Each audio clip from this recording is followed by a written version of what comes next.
I'm a 29-year-old woman, and for as long as I can remember, my mother has believed I was in a lifelong competition I never agreed to enter. The other contestant was Rebecca, my mom's best friend Diane's daughter, who's a year older than me. If I got an A, Rebecca had already gotten an A+. If I got promoted, Rebecca had been promoted months earlier. It didn't matter what I did. Somehow, Rebecca had always done it first, better, or with more grace. Growing up, every celebration came with a footnote. When I graduated college, Mom smiled for the photos but mentioned that Rebecca had graduated with honors. When I bought my first car, she said Rebecca's was hybrid and so responsible. Even when I moved into my own apartment, she told me how Rebecca's place had crown molding and a balcony. It was never said cruelly, just constantly, like breathing. Mom always insisted she was just motivating me. She'd tell her friends she raised me to be ambitious, but the truth was that her compliments felt like reports she was sending to Diane. My father, Mark, tried to stay out of it. He'd hum or change the subject whenever comparisons started, but silence can be its own kind of agreement. Rebecca grew into the kind of person people called effortless. She became a lifestyle consultant, whatever that means, posting pictures of minimalist kitchens, designer outfits, and self-care quotes written in perfect cursive. Mom followed all of it religiously. Every new post was another reminder that Rebecca had become the woman my mother always wanted me to be. Family dinners were the worst. Mom and Diane would spend hours trading updates about their daughters. Except Diane's updates made Mom glow with pride, while mine made her smile politely before circling back to Rebecca's discipline or confidence. If I brought dessert, she'd say Rebecca's baking looked more professional. If I mentioned a new client at work, she'd ask if it was as big as Rebecca's projects. Eventually, I started visiting less. Every phone call became another evaluation, another chance to hear what I wasn't. I told myself distance was peace, but it only muted the noise. It didn't stop it. Then came the lunch that changed everything. We were at our usual cafe when Mom leaned back, smiling, and said, "Did you hear? Rebecca's engaged. To a doctor. Isn't that wonderful? Maybe you'll get there one day." She laughed like it was a harmless joke. I didn't. Something in me just stopped. I realized that no achievement, no milestone would ever be enough unless it mirrored Rebecca's. A few weeks later, one of my corporate clients hired me to plan a high-end dinner event. I spent weeks perfecting every detail. The seating, the lighting, the food presentation. When it ended successfully, a strange thought crossed my mind. What if I hosted my own dinner? Not for work, not for show, something personal. The idea grew quickly. A dinner at my apartment, just intimate enough to feel casual but structured enough that Mom couldn't critique it without sounding petty. I'd invite her, Dad, Diane, and of course Rebecca. On the surface, it would look like an attempt to reconnect. In reality, it would be something else entirely, a quiet experiment. I wanted to see what happened when perfection had to sit across from authenticity. When carefully staged smiles met reality without filters or scripts. Not to embarrass anyone, not to win, but to finally end the unspoken contest. I started planning in secret. I picked the date, the menu, the theme. I told myself this wasn't revenge, it was balance. Mom thought she was walking into another night where Rebecca's light would outshine mine. She had no idea that this time, I wasn't competing, I was hosting. By the time the invitations were sent, everything was ready. The food, the decor, the calm tone I practiced in front of the mirror. I didn't want drama, I wanted truth. I had no idea then how much one dinner could change decades of comparisons, or how quiet the room would get when perfect finally cracked. I called my mom on a Thursday morning, keeping my voice casual. I told her I was hosting a dinner at my apartment the following weekend, and that she and Dad were invited. I added that Diane and Rebecca would be there too. There was a sharp pause before she spoke again, the kind of pause that means she's already grinning. She said that was a lovely idea, and that Rebecca would love giving me a few pointers on how to host properly. I could almost hear her standing taller through the phone, probably imagining how she'd tell Diane later that her daughter was finally stepping up. I ended the call quickly, pretending I had work to get back to. 10 minutes later, my dad texted asking if I was sure about this. I replied with 2 words. It's time. He didn't push further. I spent that night outlining everything. The theme would be a seasonal tasting menu, something elegant but warm, sophisticated without showing off. I wanted it to look effortless. No flashy centerpieces, no overdone plating. I wanted the kind of calm precision that made noise look cheap. My apartment became a small workshop over the next few days. I rented extra seating, picked candles that smelled faintly of amber and citrus, and tested lighting that softened everything. My chef friend Ethan stopped by and offered to help with plating and timing.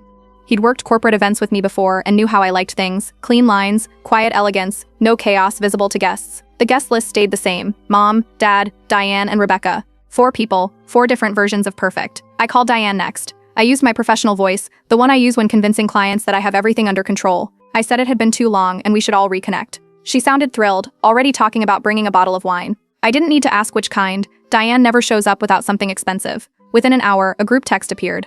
Diane wrote, "So excited for Saturday," and Rebecca followed with an overly cheerful, "Can't wait," complete with double exclamation marks and a sparkle emoji. It read like a commercial script, not enthusiasm. Mom replied last, telling everyone she'd make sure Ava feels comfortable hosting such accomplished women. The next few days were a countdown of unsolicited advice. Mom called every evening asking about the menu, my outfit, and my table settings. She suggested I keep my makeup classic and reminded me not to seem nervous around Rebecca, who just has a natural presence. Every conversation was another reminder that this dinner wasn't just social, it was her scoreboard. I didn't argue, I focused on preparation. I created a seating chart where Mom would sit directly across from Rebecca, leaving Diane and Dad at the sides. The symmetry was intentional. It would let comparisons happen naturally, without me saying a word. I selected music that blended into the background and planned conversation topics about work, travel, and real success outside of appearances. Subtle traps, not confrontations. Meanwhile, information trickled in through quiet channels. One of my old clients mentioned Rebecca's name when talking about a brand campaign. She lowered her voice and said the company had worked with Rebecca once, but didn't renew her contract because she'd exaggerated her credentials. Later that week, I heard from a mutual friend that Rebecca's engagement had ended weeks ago, though her social media still showed smiling couple photos. Every caption was past tense, pretending to be present. By Friday, my apartment was spotless. Every glass shined, the linen napkins were pressed. I even borrowed a few serving dishes from my catering supplier. Nothing showy, just high-end enough to make subtle impact. I spent that night rehearsing small details. When to pour the wine, when to steer conversation, when to let silence stretch. Saturday evening arrived like a slow drumbeat. At 6 sharp, the doorbell rang. Mom and Dad were early, of course. Mom stepped in wearing pearls, her eyes darting immediately to every corner of the apartment. She touched the napkins, adjusted a candle, and nodded approvingly like an inspector signing off a checklist. Dad gave me a quiet smile and handed over a bottle of red wine he probably didn't pick himself.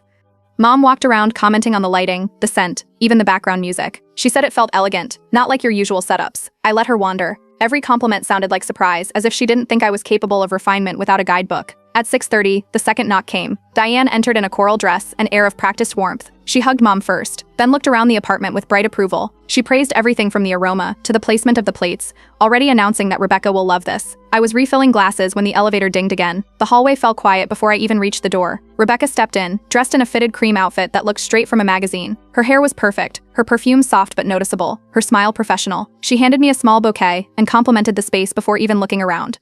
Her eyes flicked across the room in calculated rhythm. Walls, table, guests, herself in reflection. For a moment, the air felt charged. Mom's face glowed with pride. She seemed convinced the evening was about to become another chapter in her ongoing campaign for Rebecca's perfection. Diane's chatter filled the gap, and Dad poured wine like a peacekeeper. Rebecca took her seat exactly as I expected, across from Mom, angled slightly toward the light. Her posture was flawless. Her tone was breezy. But there was a stiffness, a layer too polished to be natural. I walked back to the kitchen, adjusted a plate, and caught a glimpse of the reflection in the glass door. 4 guests sat around my table, each pretending not to measure the others. The stage was set exactly how I wanted. The performance was about to begin. Dinner started like a performance everyone had rehearsed. Rebecca complimented the decor in that light, polished tone that fills space without warmth.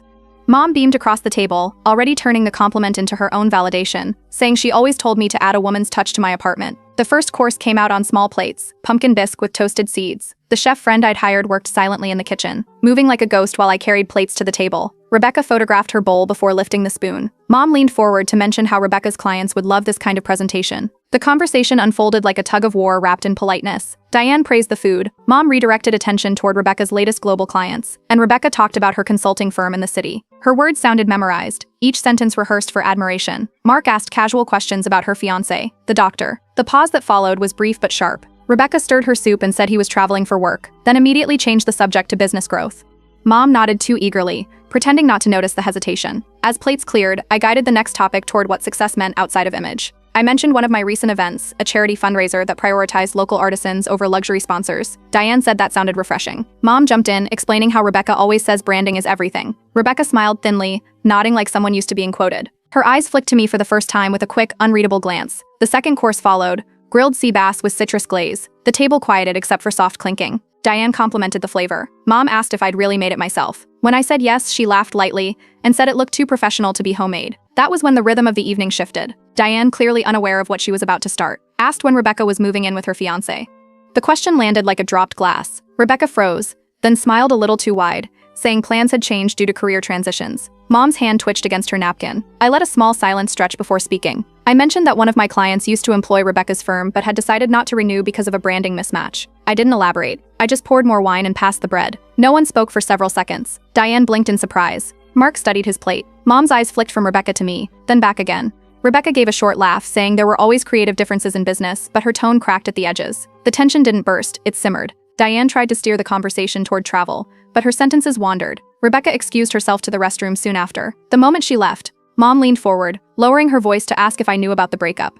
She tried to sound casual, but her voice trembled. I didn't answer. Rebecca returned minutes later with a fresh layer of calm, sitting straighter than before. She complimented the dessert presentation, a light pear tart drizzled with honey. I thanked her, and we all pretended the room wasn't vibrating with unspoken things. When the last course ended, conversation grew thinner. The clock ticked louder than the music. Mom looked unusually quiet, sipping her wine instead of redirecting the spotlight. Diane filled the silence with safe stories about gardening and neighbors. As coffee was served, Rebecca started talking about self-discipline and how imperfections build character. It was the kind of line that would have played well online but sounded hollow at that table. Mom smiled faintly but didn't echo her. Mark nodded politely, saying nothing. When the evening finally wound down, coats were gathered, hugs exchanged. Mom thanked me for hosting in a soft tone I didn't recognize. Diane complimented the food again, then whispered that Rebecca had been off her game lately. At the door, Rebecca gave me that perfect smile again, the kind that looks good in photos but doesn't touch the eyes. She said it was a lovely night, and I told her I was glad she came. She held my gaze for a second longer than expected before leaving. After the elevator doors closed, Mom stood in the hallway for a moment before stepping back in to grab the dish she'd brought. She glanced around my apartment again, slower this time, and said it looked grown up. Then she left without another word. When the door shut behind her, the apartment went still. The candles had burned low. A single fork clinked softly in the sink as the chef loaded dishes. The tension that had filled every corner of the room hung there for a moment longer before fading. From the balcony, I could see their car headlights pull away, Mom in the passenger seat, head turned toward the window, Diane's car following close behind. The night ended not with arguments or raised voices, but with a silence that carried more weight than anything spoken. It wasn't the kind of silence that asks for explanation. It was the kind that settles when pretense runs out, when every polished word has already done its job and failed. The next morning, sunlight came through the blinds before my phone started buzzing. Mom had called 3 times. The voicemail was short, her tone careful, almost restrained. I didn't call back. Instead, I made coffee, opened the windows, and let the quiet fill the space that had been crowded with voices the night before. An hour later, there was a knock on my door. Dad stood outside holding a small bag of pastries. He said he'd been in the area and wanted to drop them off. I stepped aside to let him in, and he looked around as if expecting Mom to appear behind him. When she didn't, he exhaled and said she hadn't talked much on the way home. He called it the quietest drive of his life. He stayed for coffee and said the dinner had been something else. He didn't elaborate, but his half-smile said enough. Before leaving, he told me to give Mom time, words that sounded more like habit than hope. By afternoon, messages started trickling in from family friends. Diane's cousin texted to ask if everything was okay because Diane had mentioned tension at my dinner. Then someone else wrote that Rebecca didn't seem herself. It was clear that stories were already moving. Around 5, my doorbell rang again. Mom stood there holding a serving dish she claimed she forgot the night before. She walked in without waiting for an answer, looking around as if expecting evidence of a disaster. The same candles from the dinner still sat unlit on the counter. She started talking immediately, complimenting the food again, then shifting to small talk about her neighbor's dog, as though pretending nothing had happened. Every few sentences she paused, waiting for me to join in. I didn't. She filled the silence with half sentences about Rebecca being probably tired and under a lot of stress. When she finally ran out of filler, she sighed and looked toward the balcony. She said things had gotten a little awkward last night, but insisted Rebecca was just going through a hard patch. I told her everyone has moments when pretending gets heavy. The sentence hung there between us. She adjusted her purse strap and nodded slowly, like someone hearing a language she didn't understand. The conversation shifted to trivial things, flowers, curtains, paint color, but none of it landed. She seemed smaller somehow, less certain about which role to play. When she finally said she had to go, she placed the dish down gently, said she'd check in later, and left without another word. That evening, my phone buzzed again, this time with a text from Diane. She thanked me for hosting and said the night had been eye-opening. She ended with, "Rebecca's dealing with more than she lets on." I didn't reply. 2 days later, Dad called.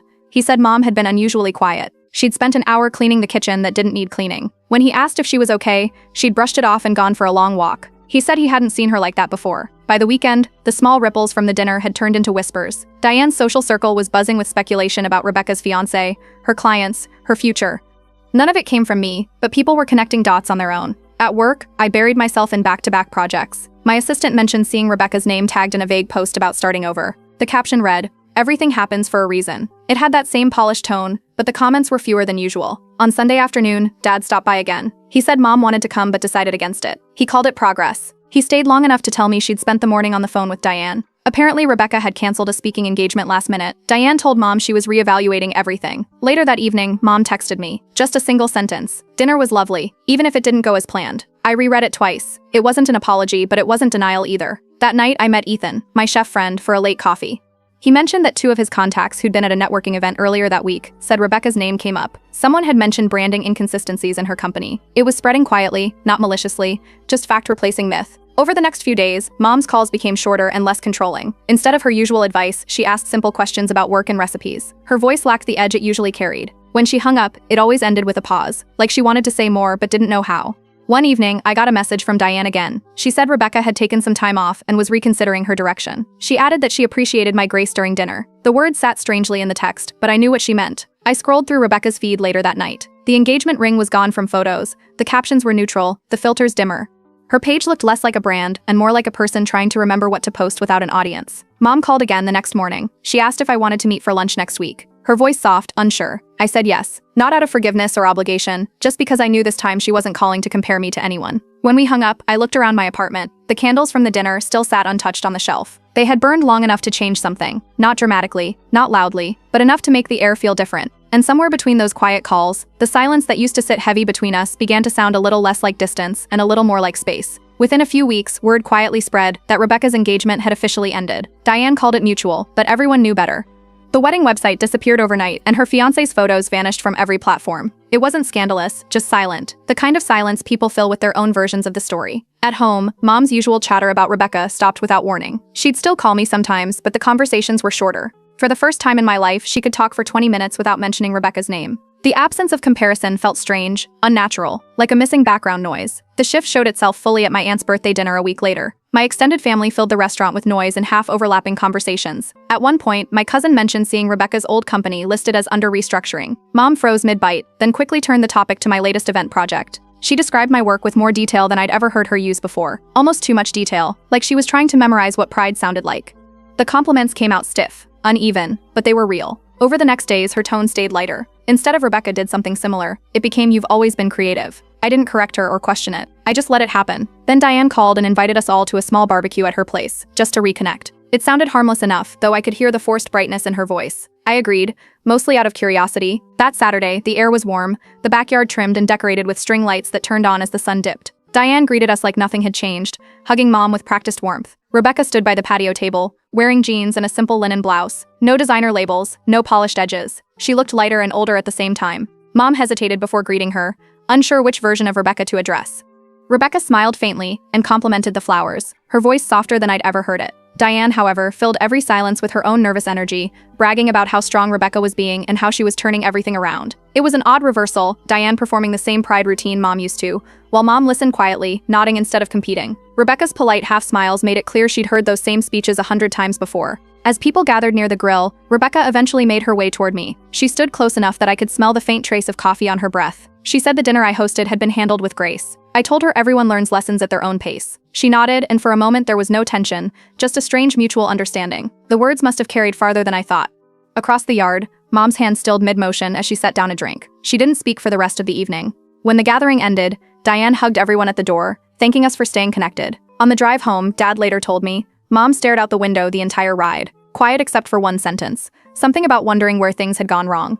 That week, she called me more than usual, once to ask about a new recipe, once to talk about her garden, and then one evening, her voice changed. She said she'd been thinking, and that maybe she'd focused on the wrong things. Her tone wasn't dramatic or heavy, just plain, like a confession said to herself as much as to me. I told her love doesn't have to compare anyone. She went silent, then said she understood. No arguing, no justification. The next weekend, she came over with groceries, not to inspect my apartment, but to cook together. There were no remarks about Rebecca, no corrections about seasoning or style. She just chopped vegetables and asked about my clients, listening like it was something new she discovered she could do. We ate quietly at the counter. Between bites, she said she'd spoken to Diane again, that Rebecca might be moving out of the city for a while. She didn't say why, only that Diane sounded relieved. After she left, I stood in the same apartment where all of this had started, the same walls that once felt like a stage. The comparisons, the silence, the dinner, they had rearranged something invisible. It wasn't about winning or proving anymore. That night, Mom sent me a text before bed. Proud of you. For everything. No footnotes, no names attached. It was short, awkward, and perfect in its simplicity. For the first time, silence didn't feel like something missing. It felt like peace settling exactly where it belonged. A week after the barbecue, Diane called and asked to meet for coffee. Her voice was lower than usual, missing the polished excitement she normally carried. She said she owed me some honesty. We met at a small cafe halfway between our offices. She arrived early, sitting by the window with her phone face down.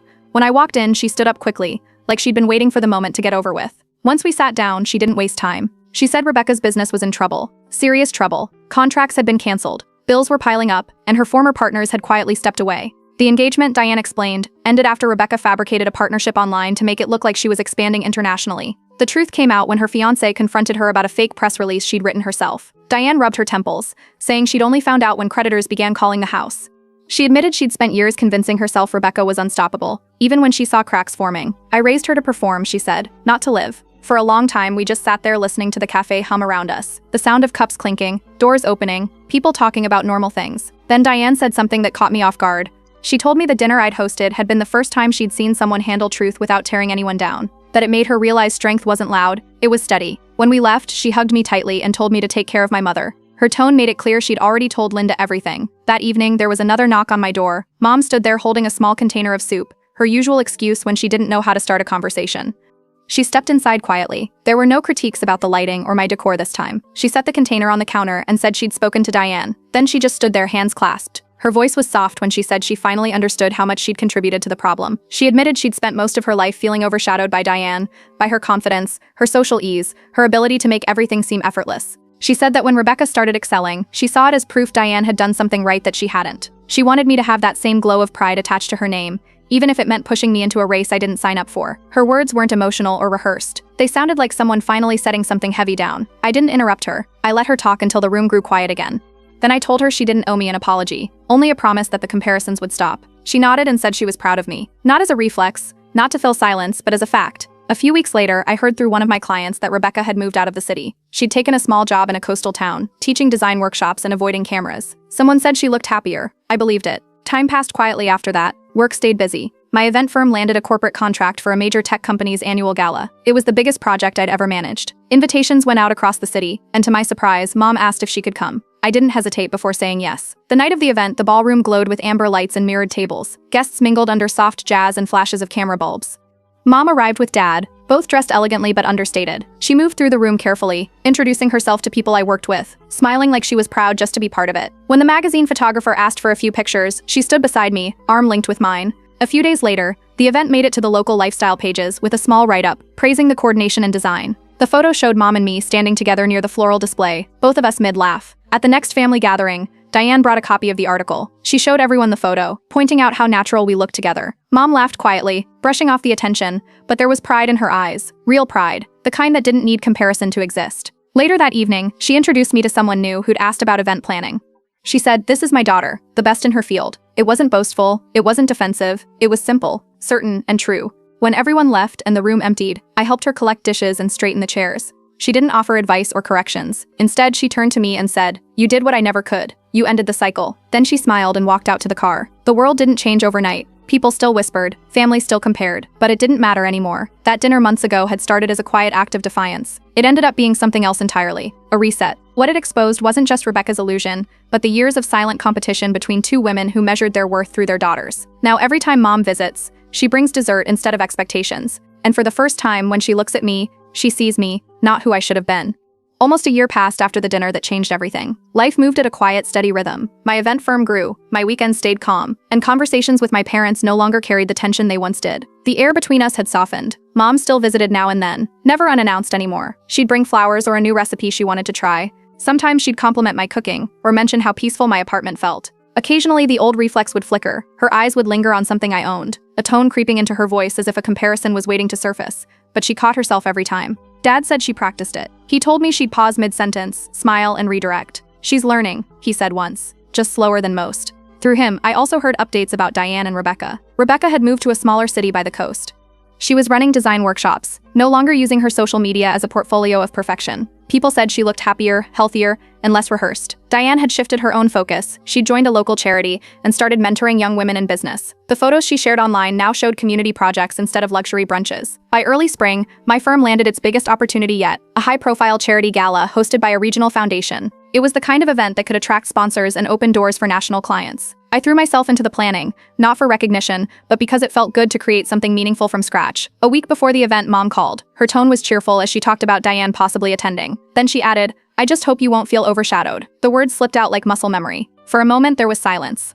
Then I told her simply that I didn't compete with anyone anymore. I was proud of what I'd built. She hesitated, realizing what she'd said, and replied softly that she didn't mean it like that. I told her I knew. We left it there, no lecture, no correction. Sometimes silence is enough to show growth. The night of the gala arrived crisp and cool. The venue glowed under soft lighting, gold table settings reflecting the chandeliers above. Staff moved seamlessly, the band played smooth instrumentals, and everything ran like a quiet symphony. I checked the details one last time before stepping back to watch it all unfold. When the first guests arrived, I greeted sponsors, city officials, and clients. Then I spotted Diane walking in with a modest clutch and a genuine smile. She hugged me and said the night was beautiful, that I'd reminded her what authenticity looks like. It didn't sound like flattery, it sounded earned. Mom stood a few steps behind, watching. She didn't interrupt, didn't try to join the conversation. Her expression carried something I hadn't seen before, pride without tension. When Diane walked away, Mom just nodded toward me with quiet approval. Later in the evening, as speeches ended and guests mingled, Dad leaned over with a grin. Funny, isn't it? Your mother used to compare you to Diane. Now Diane compares her daughter to you. He said it under his breath, just loud enough for me to hear, and walked off before I could respond. I caught Mom glancing across the room again, not at Rebecca, not at Diane, but at me, just me. She looked content, settled, as if the competition she'd once lived by had finally lost its power. As the event wrapped up, she helped hand out thank you gifts to departing guests.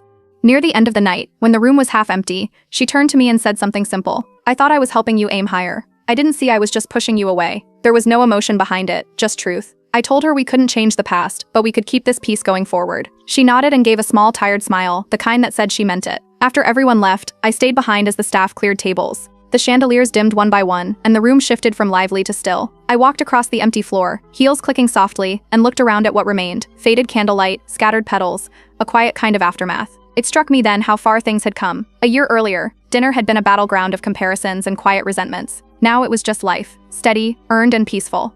When I turned off the last light, the reflection in the glass doors showed no audience, no rivalries, no expectations, just me, standing in the space I built. The dinner that once exposed everything wrong between us had ended up revealing everything that could still be right. And for the first time, success didn't need to look perfect. It just needed to feel real.